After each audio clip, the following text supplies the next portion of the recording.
Les parents aussi, Dieu s'en sert. Aussi les pasteurs que Dieu nous a donnés. Ce n'est pas pour rien que Dieu vous a donné des pasteurs. Je vois des gens qui consultent les pasteurs pour des coqs qu'ils ont vus dans les songes et des poules qui les poursuivent.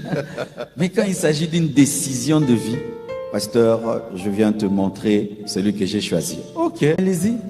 Moi, vraiment, si j'avais un pasteur qui est proche de moi, avant même de dire oui, je vais en parler au pasteur. Mais vous dites déjà oui, vous avez déjà loué la salle. Et puis vous allez voir vous le venez pasteur. me voir. Qu'est-ce que je vais faire? Allez-y, que Dieu soit avec vous et tout. Vous vous privez de la sagesse. Encore, il faudrait que tu sentes, tu projettes l'autre dans le futur et que tu sentes que tu peux l'épouser dans le présent et dans le futur.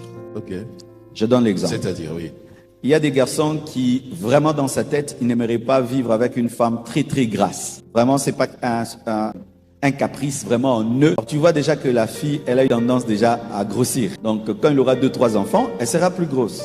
Donc là, elle te va, mais dans le futur, elle ne t'ira pas. Tu vois par exemple que ce garçon, lui, il est là présentement. Mais tu sens que dans son futur, ce sera un homme qui va beaucoup voyager. Dans le présent, il te va parce qu'il est là. Mais le travail qu'il a choisi, mettons, il va aller mettre viser sur la lune. Et puis il va faire 10 ans là-bas. Tu vois que dans le futur, ça ne va pas. Donc il faudrait que votre présent et votre futur puissent se matcher. Par exemple, moi, je cherchais une femme. Je savais que Dieu allait m'élever. J'avais besoin d'une femme qui n'attrape pas le vertige de l'élévation. J'avais besoin d'une femme qui, malgré la grandeur, aura le calme, l'humilité, la simplicité. Et une femme qui n'est pas impressionnée par la grandeur. Et quand j'ai vu ça en blanche, j'ai dit ça c'est bon. Vous l'avez vu comment? Vous l'avez vu comment? En causant avec elle, en parlant avec elle, c'est-à-dire que je peux être là, je reçois des grandes autorités. Ça n'impressionne pas. Elle est calme et tout. Et elle n'est pas impressionnée par l'argent, elle n'est pas impressionnée par les voitures, elle n'est pas impressionnée, elle te veut seulement toi.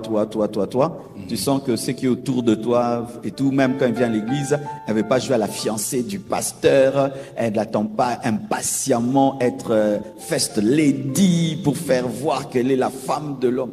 C'est pourquoi jusqu'aujourd'hui, elle est simple et tout. Elle est très effacée. Elle est effacée et elle était comme ça depuis toujours.